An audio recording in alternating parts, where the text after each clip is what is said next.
23. Baru 23. Statuta organisasi ini apakah sudah sepatutnya disempurnakan kembali dengan perkembangan atau masih layak dipergunakan?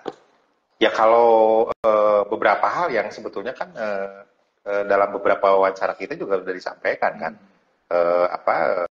terkait dengan kode etik, misalkan terkait dengan KDK, itu juga kan batasan-batasannya juga memang harus dilakukan perbaikan-perbaikan lah ya.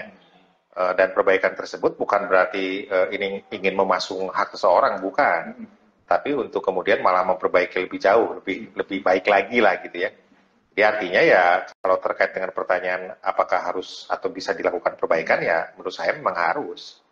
Ya ke depan setelah katakanlah ada KLB misalkan gitu ya, atau prakongres dan seterusnya, itu kan menjadi wacana, menjadi sarana untuk melakukan perbaikan-perbaikan tersebut gitu ya. Kan bagaimanapun perbaikan itu juga harus melibatkan anggota, bagaimana kemudian anggota apakah memang memberikan respons terkait dengan rencana itu atau seperti apa. Berarti memang harus ada perbaikan ke dalam, ada penyempurnaan ya. Iya. Karena ada beberapa poin-poin yang memang sudah sepatutnya disempurnakan. Iya, banyak hal lah ya, banyak hal bagaimana misalkan konteks tadi kayak KDK ya. Keputusan di luar Kongres misalkan. Itu batasannya apakah seluruhnya, semua hal atau seperti apa kan? Jangan jadi senjata. Apapun lah. Jadi artinya agar kemudian semuanya juga tidak menafsirkan dengan versi sendiri gitu. Kalau pertanyaan beberapa pertanyaan terakhir dengan tadi kita udah bahas sepanjang lebar YNI dikaitkan dengan negara, kondisi YNI di 2023, YNI di 2024 harapannya.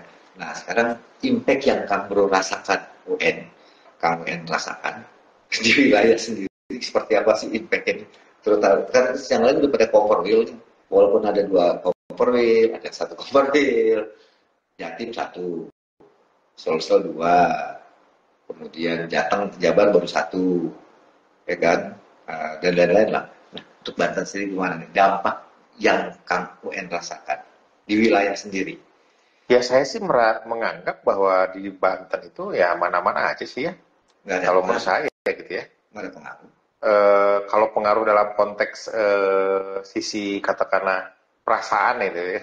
Si perasaan itu ya mungkin ada lah ya, tetapi kan yang terpenting sebetulnya bagaimana anggota merasakan kehadiran pemimpin wilayah kan gitu, penting itu, termasuk kemudian bagaimana teman-teman misalkan ya calon-calon anggota luar biasa atau anggota luar biasa kemudian merasakan hadirnya organisasi terkait dengan misalkan magangnya kah, magang bersamanya kah dan seterusnya kan, itu kan mungkin salah satu indikator gitu ya, bagaimana kemudian ada pengaruh atau tidak ada pengaruh gitu ya.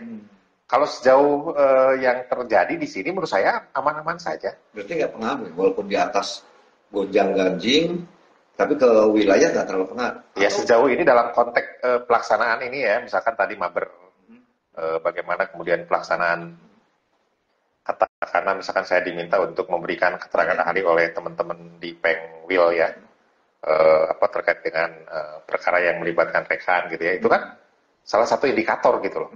Nggak pengaruh. Menurut saya enggak sih. Nggak ada berdampak sama sekali. Ya kalau yang saya rasakan ya, kalau mungkin pertanyaannya ditanyakan kepada rekan lain mungkin lain jawabannya ya, tapi mungkin, kepada saya. Mungkin perasaan ini kali, ini kubu mana nih? Nah itu yang di satu sisi ya walau alam lah ya. Tapi kan ini saya tidak berbicara dalam konteks di sini kan ya. Kemarin yang saya ngomong bahwa ada suatu ada level sana lah ya. Bukan tingkatan wilayah. Tingkatan wilayah nggak ada nanya gitu. Ini kubu nggak ada gitu loh. Kan saya juga ngomong ini kubu yang mana juga kan ngapain juga harus nanya gitu ya. Itu yang saya protes gitu ya kan. Kenapa harus ditanyain walaupun nggak nanya ke saya kan, emang dia kubu mana gitu kan? Menjadi materi pemateri. Iya pemateri aja. Lu pikir gue dibayar apa gitu kan? Mercedes-Benz baru. Gitu. Itu nggak ada pengaruh berarti dalam artian pelayanan, pengayoman terhadap anggota berjalan. Iya yang saya rasakan ya nggak ada masalah. Aman-aman aja. Walaupun asal sama temen gonjang-ganjing kecil-kecilan lah ya. Ya kalau itu mungkin ya suatu keniscayaan lah, wajar lah ya, tapi tidak kemudian mengganggu, katakanlah oh itu jangan dideketin karena kubu sana gitu. Di sini nggak ada. Ya alhamdulillah berarti. Nah, kamu En, sudah dengar nggak isu bahwa Banten kapan akan melaksanakan konferensi? Waduh, kalau itu saya tidak terlalu tahu ya, tidak terlalu ngikutin karena kan itu saya hanya anggota. Tapi kan sudah ada muncul nama-nama nih. Iya kalau nama sih udah denger udah Ferry Asman, misalkan Bu Rustiana. Kalau itu kan Bu Rustiana. Siapa lagi gitu ya? Karena masuk satu periode kan.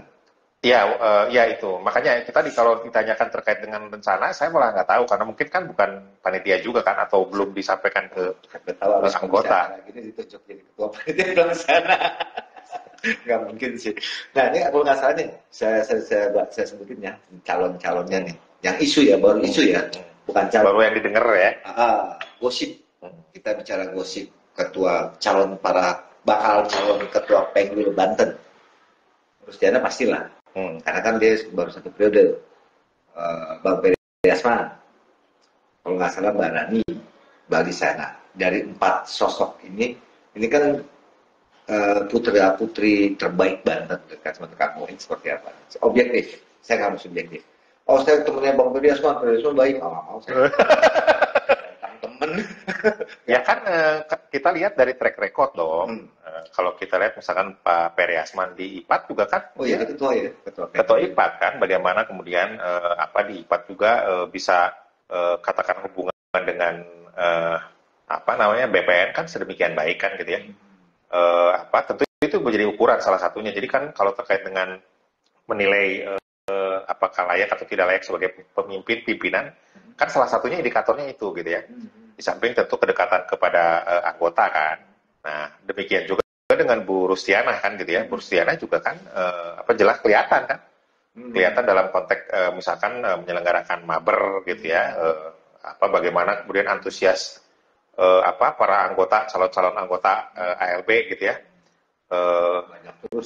Banyak terus gitu menyelenggarakan seminar-seminar juga kan cukup aktif kan gitu ya. Jadi itu kan juga menjadi indikator gitu ya.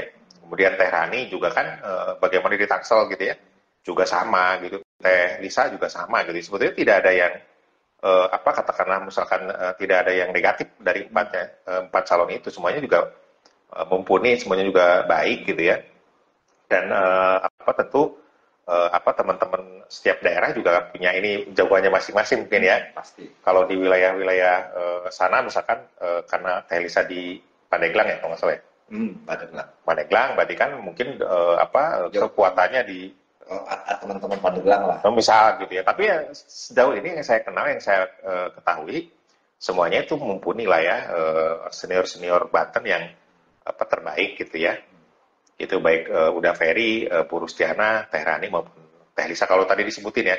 Karena saya juga belum tahu siapa calonnya. Semoga nggak berubah calonnya. Katanya nggak ada calon yeah. Itu kita nggak tahu. Kang, tapi kalau bercermin dari pelaksanaan konferensi di daerah ya, itu kan terjadi tanda petik. Nah harapan Kang ini sebelum terjadi nih, konferensi kan baru rencana, wacana, nggak tahu kapan. Ada nggak harapan Kang UM terhadap konferensi Banten mendatang? Baik yang menang maupun yang kalah. Ya sebetulnya sih kan kalau terkait dengan konferwil harusnya gitu ya tidak terlalu ini terpengaruh dengan yang di atas gitu ya.